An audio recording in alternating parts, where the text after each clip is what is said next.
to know that there won't be any more. Well, I'm going to do Edward Albee a great disservice here. I'm going to quote from memory a line from one of his plays. I'm sure I'm going to get it wrong, but from the play All Over. If someone is famous, the press reports his death. If someone is beloved, the press reports his dying. And as soon as the news of Newman's, cancer diagnosis was public knowledge, I mean, not to put too fine a point on it, we were all on sort of a death watch. And the idea that every few days you would read a story in the paper about, well, so-and-so has seen him lately, and this and the other idea. The idea that, there was the possibility of him dying. And I don't remember any actors, failing, period, being covered that respectfully, lovingly, that since Henry Fonda. It's like, it wasn't enough that, okay, yes, so-and-so died yesterday, he was a great actor and blah, blah, blah. I mean, the fact that there was a possibility we would no longer live in a world without Paul Newman, that was news. And it continued to be news until he actually died.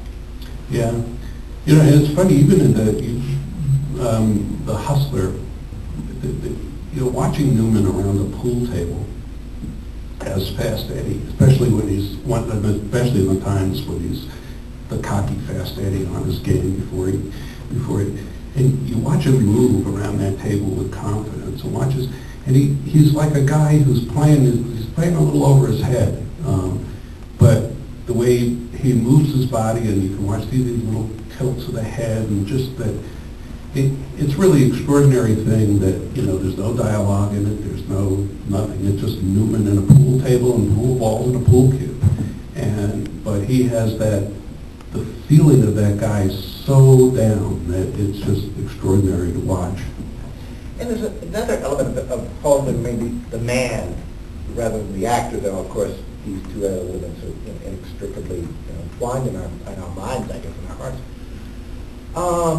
Newman was one of the few, I think, politically aware and even outspoken actors who really never caught grief for being so. Yes, he made the President Nixon's enemies list, and he said this was one of the proudest achievements of his life. He said he was, I think, number 19. He actually knew the number,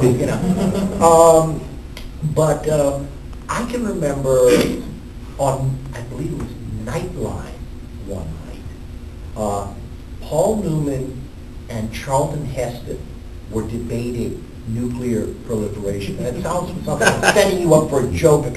But these were two obviously intelligent, very passionately committed gentlemen, obviously from different sides, though not always on different sides. I mean, people forget that at one point Charlton Heston was just as dedicated to the civil rights movement as Paul Newman was.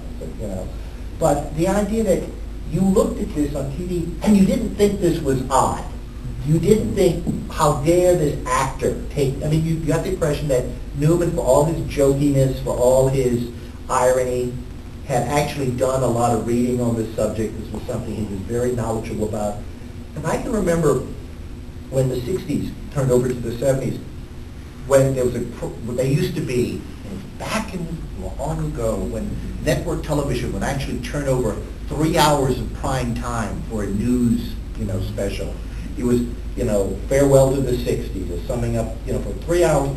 And instead of Tom Brokaw or something, they got Paul Newman to come on. And Paul Newman had a beard. And I remember being in my college dorm, looking at this and being fascinated. Damn, there's Paul Newman on NBC News, summing up the decade, and doing, by the way, a damn good, very intelligent, cogent job of it. So there was that element to him, the idea that, yes, he was a fun guy, he drank his beer, and he raced his cars, and but there was also this, I don't want to say moral authority. Well, yes, I do. The moral authority to the guy that, was, inarguable. Yeah, I think you see that as work as well. I do think there's spillover where you will see that kind of fiber and backbone in the work that he's done. And yeah, he was interested in the world around him. He wasn't the guy who was completely absorbed in the world of movies and celebrity, and was interested in other things, which in itself is something to be applauded. And because I mean, they can get very insular, and it's easy to get sucked into the idea that movies are everything. And it's the rare person who is working in that field who knows that they're not.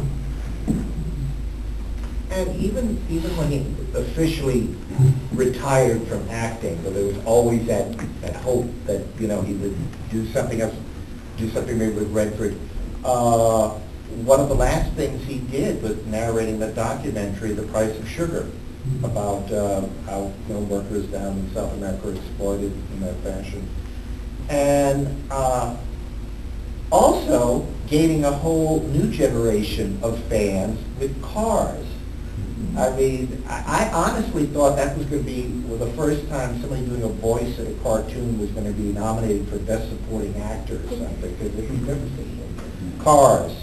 I mean, with all due respect to Eddie Murphy as Donkey, that to me was a real textured, full-body performance, just as the voice of this freaking car in his animated cartoon. So he never skated. You never get the feeling that he was, well, I'm just going to... I mean, yes, there are movies over the years. I mean, I don't think he was fully morally committed to the Towering Inferno. So even there, there's that scene where he confronts, the designer of the building who didn't take all the precautions so people could get out, and he says, what do you call it when you kill people? And there's this, wrenching moment of reality in the middle of this, Irwin Allen fluffy thing. Do you have a sort of favorite, not so great Newman movie, but you like it anyway? Well, I don't know if I would say it's a not so great movie, but it's not one of the ones that automatically, go to the top of the heap of the top. Harper. Oh, I love Harper. And it was funny because if you really are a fan of the Ross MacDonald novels, as I am, he wasn't really Blue Archer, but he was close enough to supplement enough of Paul Newman into that. And the idea that here was this guy who, well, as you say, had a great deal of pain, but manned it out, would not acknowledge it. Even in the relationship with his ex-wife, played by Janet Leigh, which is usually a cliched relationship, he invested enough truth in that. It was funny, Robert Benton told me when they made Twilight, and he was playing a different character. He wasn't playing Harper, whatever, but they wanted to bring in Janet Leigh playing his ex-wife, and something didn't work out, she wasn't available or something like that, but just that relationship and that character. So Harper, I guess. Yeah. I think Harper's a pretty good movie, and I like all the H movies. Hombre, which I thought he was good. Paul Newman is a sort of half-caste Indian. Doesn't make sense a lot on the surface, but he was pretty good. But I guess if I had to pick a guilty Newman pleasure, it would be The Young Philadelphia. that would be mine. It's funny you say that particular one, because one Sunday afternoon years ago, I was watching it on television, and I found myself thinking, now, if you were watching this without any knowledge of where these two careers went, I mean, somehow they brought you in from another planet or another country, okay, sit down, watch this movie, and tell me, who do you think went on to be a star? And I'm sorry, I think Robert Vaughn in that struck me. He's the one who's acting, where Newman is the one who's already learning. He's got to tone it down. But if you watch it then in that context, it's, oh yeah, he's, and with all due respect to Mr. Vaughn, it's not like his career has got too many peaks hovering over the valleys. Yeah. So do you think we? I think some of these folks might want to ask us some questions and stop the panel.